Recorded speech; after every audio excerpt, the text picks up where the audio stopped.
Hey guys, good afternoon and welcome to our first stream. So what's the point of the whole thing?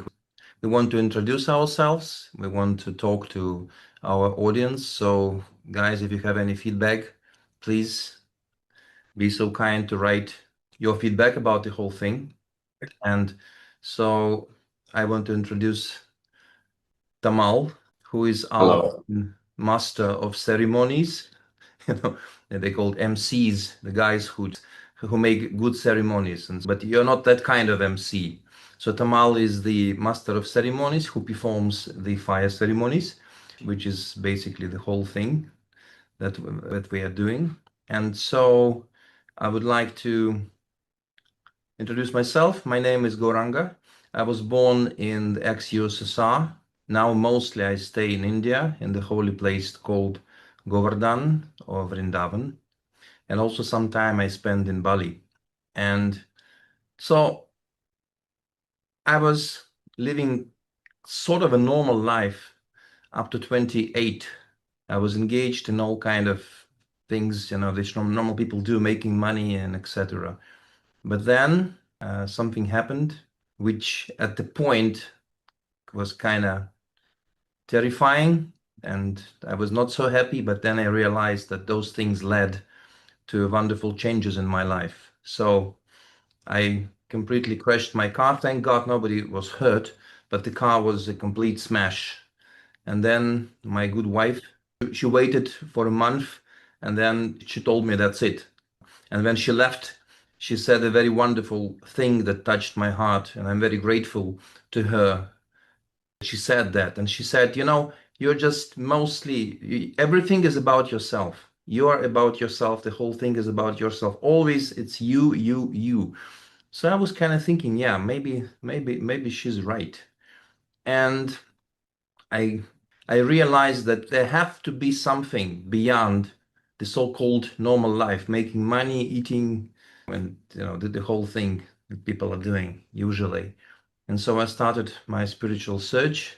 At first, I went to church. It was a nice place, Orthodox church, and I had some great time there. I tried to study the Bible, but I found there mostly old ladies. No offense to the old ladies are fine. But I was thinking that spirituality and spiritual people that's supposed to be young, vibrant, and nice. So I kept looking. And at some point of time, I was invited to the Bhagavad Gita study course. And that was it. First of all, the Bhagavad Gita ideas resonated with my heart because usually people are doubtful. Okay, maybe the soul is there, maybe not. Yeah, but I was completely sure that it's the truth. So I was studying Bhagavad Gita, and what really inspired me that the people who did those courses, they did not charge anything, and they were very, very helpful and very nice. And I was thinking, what's the catch?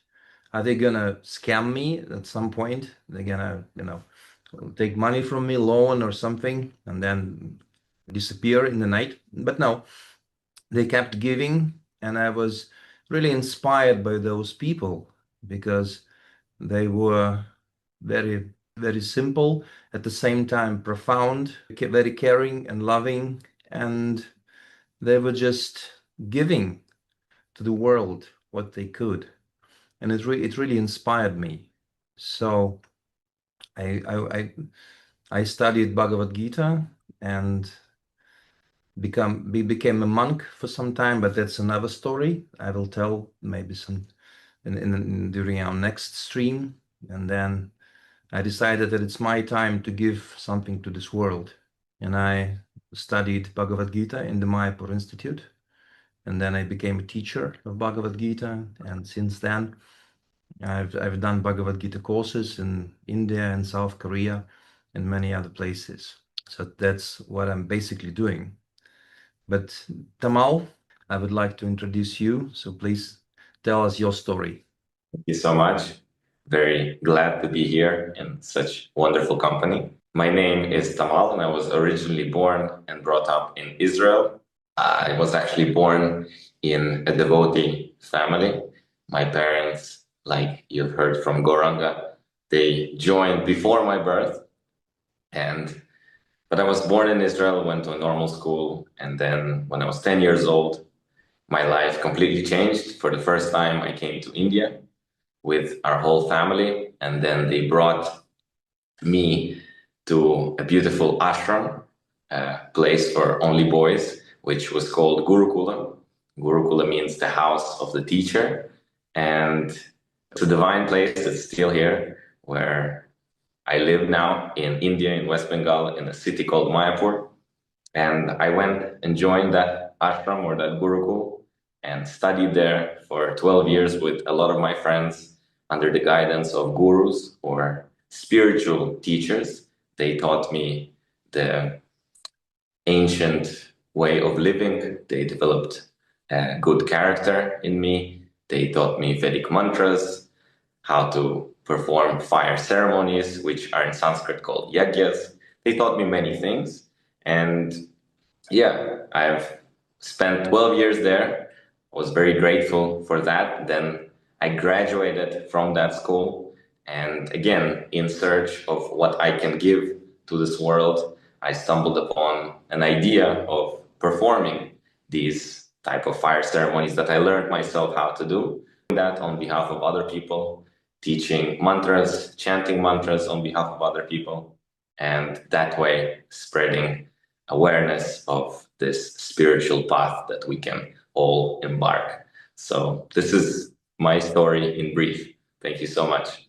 Yeah, I feel that there's more to it, but you'll tell it next time. So, yeah, I was kind of thinking that, we are approaching it from different sides. Like I had it all kind of, substances and, I became sober more than 15 years ago. But before that, everything was there. And you just, were raised in a devotee's family, which means you were spiritual from your birth, almost from your birth. That is very nice that we met here. And so, yeah, let's talk about our project. It's called UK Fire Sacrifices. So it was created because we were doing these yagyas, we were performing these yagyas for quite some time. Tamal made more than 2,000 yagyas at the point, and we decided now that we should give it to the broader audience. So that's the idea. And yeah, Tamal, so tell us about the yagyas. Yeah, it's a very divine yet quite simple process where we perform these fire ceremonies on your behalf. We gather in a sacred place, in a sacred time with a group of priests who have learned also how to perform these types of ceremonies. And we sing, chant Vedic hymns or Vedic mantras. And that way we invoke the divine Can you to do a place where they short are. one? Can you do a short one, something like a part of a yagya, this chanting, like maybe 1 minute long or something? Can you do it now? Sure, I can chant one of my favorite mantras that we chant in the beginning of the fire ceremony usually. Om Krishnananda Mukunda Madhava Hare Govinda Vamshi Mukha Shri Gopi Janavallabha Bhattasurit Bhakta Priya Chita Bhakta Prema Vasakriya Palarasa Kadirna Dhirit Radha Kanda Duranda Samsmari Hare Gyakya Hije Vesada. What's it all about? I hear So this Sanskrit. Yes, this is a Sanskrit mantra. I'm sure you've heard the word mantra before. It's a very popular word. And this mantra is basically a prayer to Lord Krishna, Lord Vishnu. It's saying many different names of the Lord, saying that he is Krishna, Ananta, Mukunda, Madhava, Hari. And in that way, we're praising the Lord. And when we praise someone, he becomes very happy and he showers us with his blessings and mercy. This is basically the idea of a fire ceremony. Yeah, I think you guys have heard that there is something special in this chanting. Like when I first heard the Sanskrit shlokas, the verses of Bhagavad Gita, I was amazed because it has really touched my heart. It's something out of this world. And usually, you are a master of ceremonies, Tamal, but how old are you, by the way? I'm only 26 years old. Yeah, because my point is that usually when you see the master of ceremonies for the Vedic for the fire sacrifices, you see like an old guy, Indian with Indian body, and he doesn't speak much English. He just, chants Sanskrit and that's it. But, you know, that's the idea actually behind bringing this project to UK. That first of all, Tamal is very much qualified to do those. I've participated in many yagyas before in my life, but it was truly something special. Then I participated in Tamal's yagyas. That's how we met, actually, and so we decided to do this project together. So, because Tamal speaks English, first of all, and because of the effect. And Tamal, would you kindly share some? Basically, I think from those 2000 yagyas, there should be some interesting stories. It's not like, something should be there, something you can share to inspire. Yeah, for sure. There's actually many stories, but I will share just a few. One of the most heart-touching stories that I have heard from a person that participated in our yagyas. He was going through a very difficult time. He is elderly, not very old, but he is elderly, and he got admitted to the hospital. He had some issue with his leg. He had to get a surgery done. And so he was participating in our fire ceremonies or yagyas beforehand. But then he reached out and he asked us to do something special for him, a ceremony actually to Lord Nrsimhadev. We'll talk about that a little bit later. But he reached out and then we performed a fire ceremony on his behalf. And he was watching it live because he lives in Germany and we're here in India. And he messaged me. He sent a video. Usually people say thank you, it was very nice, but he sent me a video of him giving a feedback, and he said that during the ceremony, I felt like there was some heat on my chest. He was lying down. It was during the time of his operation, and he said I felt some heat, like In someone the was surgery, there. the surgery. Yeah, Oh, yeah, during the surgery. And he said he felt some heat that was there, and then he closed his eyes, and then he saw Lord Nrsimhadev. He saw Lord Nrsimhadev standing in front of him, and he was holding his hands like that. And he said he felt it. I couldn't believe when he told that to me. And then he woke up, and the doctor said that the surgery went very well. And then within a few days, he got better and then he walked out, even though this was supposed to take much longer. So he really saw the presence of the Lord. And he said, because of the fire ceremony that we performed, he felt a lot better. thank you. And yeah, that brings another point that the yagyas are performed in Mayapur, the holy place where. And it is considered holy because the Sri Chaitanya Mahaprabhu was teaching there. He was born there, and there are many temples there. And especially there is the wonderful temple of Lord Nrsimhadev in my. It's called Ugra Nrisimha. Ugra means very ferocious, and usually people are afraid to worship this Lord Narasimha because he's very serious. I mean, there's no nonsense. You gotta make a elephant ceremony every week and this and that. There are elephants living there, those two elephants. Maybe not. Now they're not. They're getting new ones. Those ones that were No. living, they're not here anymore. But yeah, it's a very high standard of worship. There's processions. They do abhishek. They perform a bathing ceremony to the deity every month. So yeah, it's a very high standard of worship here. Yeah, so the ceremonies which are held in this holy place are especially powerful. I remember last time we were doing it together with you in Kokilavan in Vrindavan, and it was a Shanidev Saturn Yagya. It was something out of this world because we were doing this in the Shanidev in the Shanidev temple, the temple of Saturn. And then yeah, it's also true for Mayapur. It's a spiritual place where the Lord can hear you, and he definitely does. Okay, so how this yagya work? Is it some kind of magic? Are there magic involved? How does it work? How to say? Yes, there's some magic involved. It's not the magic that you were probably thinking. It's not, some sleight of hands Black or we're going to cats show you and some magic cards. wand. No, we don't have a magic one, but yagya or fire ceremony is a spiritual practice. It's something that is written in the ancient Vedic scripts, and it's passed down from generations, from guru to his disciple. Then he becomes the guru and he gives that to his disciple. And in that way, that knowledge is kept and it's given. So I learned this from my teacher, who learned it from his teacher. And that's why the knowledge is there. So it's bona fide, it's authorized, and it's actually the way that the Lord himself, Lord Nrsimhadev, Lord Vishnu, has given us a way to worship him. He says that if you want to get something from me, you want to get my blessings, this is what you do. You perform a fire ceremony.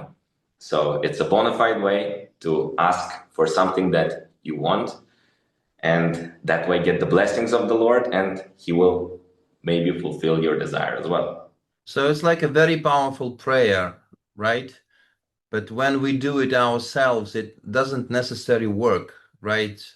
And we have this experience because sometimes we pray and there is just, silence is there. It doesn't work. But when it's performed in a special way with the fire, can you explain about the ceremony in a short way? What are the parts of a ceremony? So how does it work?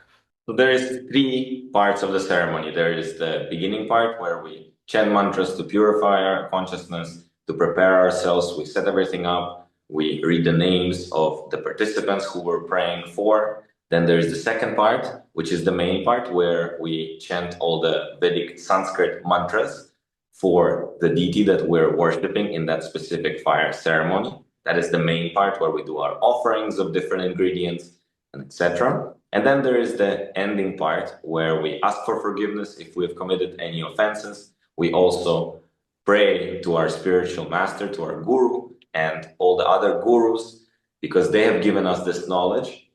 We honor them and we're grateful to them. And then we sing and praise the Lord. So that is, yeah, like you said, it's basically a boost of a prayer. But That's the idea. how can, let's say somebody wants to participate, how a person can participate?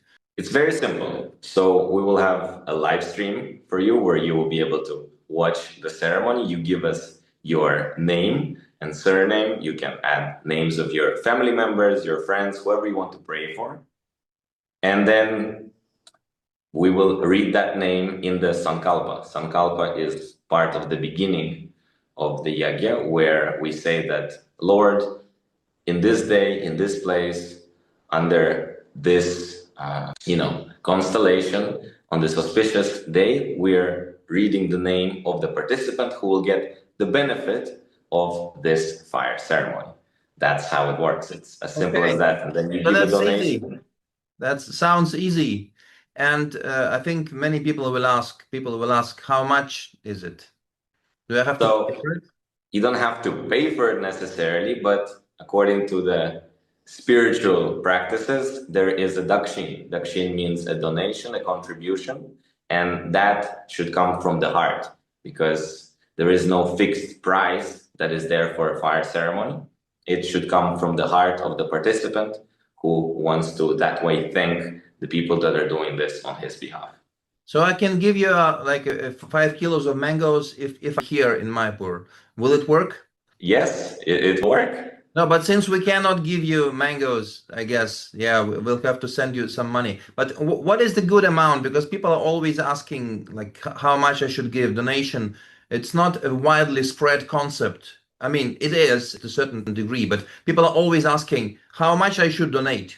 So that should be measured according to, so there is many actually ways to measure that. It should be understood how qualified the person that is performing the fire ceremony, if he has the knowledge, if he studied, if he has a spiritual master, if he has a guru, how long has he been doing that for, and etc. And then there is the part of the participant. Let's say if you are a very rich person, you're a millionaire, and you come for a fire ceremony and you give £1 or $1, which means nothing to you, that's change, then unfortunately, that's how much benefit you will get. That's how much mercy you will get We'll get a from the $1 Lord. benefit as well. Yeah. So, but you give an amount that is worth something for you, that's exactly how much benefit you will get in return. That's how this system works. So it makes it accessible, right? If I cannot give more than 1 pound, because maybe 1 pound is okay. But for some people, 10 pounds, well, it is something. 15 pounds or 50, or like 30 pounds or 50 pounds, right? So they can give. And if you can give more, you can give more. It's actually, it's up to you. Yeah, 100%. If that's something that you value, you try to give it because the idea is to get something valuable back. You want to get something that will change your life, right? That will help you. So it will cost you something. Everything has its price. But here, the price is not on the label. That's Okay, just but how. what's the plan for all those money which we're getting from the Yagia? So with that money, we do many things. We maintain the priests who live in this spiritual place. How They many have priests families. are usually there at the Yagia? We usually have 4 to 5 priests who are qualified, who have been doing this with me for a while and who studied also under a guru how to perform these ceremonies. We also donate to charities. We feed the people that live here in rural areas who need help. We try to help and contribute building of temples. We feed cows with that. So we do a lot of charity. According to the principles of Bhagavad Gita and Srimad Bhagavatam, it is very important to feed the cows. So one of our project is we feed cows in Vrindavan, in the holy place, and we feed poor people. There's still people who are very happy to see, and the pot of sweet rice, because they cannot have it because it's too expensive. The milk is too expensive. So we do that, and along with that, many other charities. It is there. Okay, so what are future plans? So this Yagya, okay, I understand. We are doing this Nisimcha Yagya tomorrow, guys, and we also plan to continue these Yagyas. We plan to do at least one Yagya per month. Let's say let about that. And we also plan chanting. Tamal, please tell us about the chantings. What does it mean? And what is the So, effect? yeah. So, like we spoke about the fire ceremonies, there is also a way to pray and chant these Vedic mantras. There is some mantras that can be given, that can be chanted together. And so we will be gathering all of us together through, of course, internet through a live stream, and then we'll give a little introduction to the mantras that we'll be chanting. We'll explain the meaning. We'll tell you the benefits that you can get, the mercy that you can get by chanting these mantras. And then together, we will do that practice. That will be a type of mantra meditation that we'll be doing with you. So that's also one of our projects and prospect ideas that we want to offer to all of you. Yeah, thank you, Tamal. So besides the Yagya, there are also other types of Yagyas. For instance, the Prosperity Yagya, the Lakshmi Narayana Yagya we are doing, and then if you have some health issues, we would do that type of Yagya too. It's called the Dhanvantari Yagya, and many things, many Yagyas, and all of it are mentioned on our website. You can check it there. And we also do personal yagyas, which is like when you cannot wait for the next yagya when it's coming, because sometimes it's urgent. Like one lady just contacted me some time ago, and she told me she bought a house in and the developer was cheating her because she wanted to get another house on another plot of land, but then somehow they changed it behind her back, and then she was trying to force her to take this house which she didn't like. And she contacted us, and immediately we have done the astrological calculation. So what is the this auspicious day for the yagya? And we done, what was the yagya, Tamal? What is the name of the yagya? Vastu. Vastu. We have done the Vastu Yagya. They done specially for those kind of things when you have issues with the land over the house. And in a week, she reached out to me and she told me, okay, it is resolved. Thank you so much. So yeah, it was also there. Okay, so I guess we'll conclude our and so guys, again, I hope for your feedback. So please kindly say a few words. And I repeat that tomorrow is going to be on the 26th of July. There's going to be a yagya, Narasimha yagya, protection yagya. So if you feel that you need protection in your life, it doesn't mean like physical protection. It mostly Sometimes you feel, that some influence is there. Sometimes you have depression or stress. I mean, tell me about it. Most people are stressed these days. And sometimes it comes from the from astrology. Like, look, if you have a difficult period, for instance, there is a Saturn. It's called Sadisati for 7.5 years. It's basically all kind of difficulties.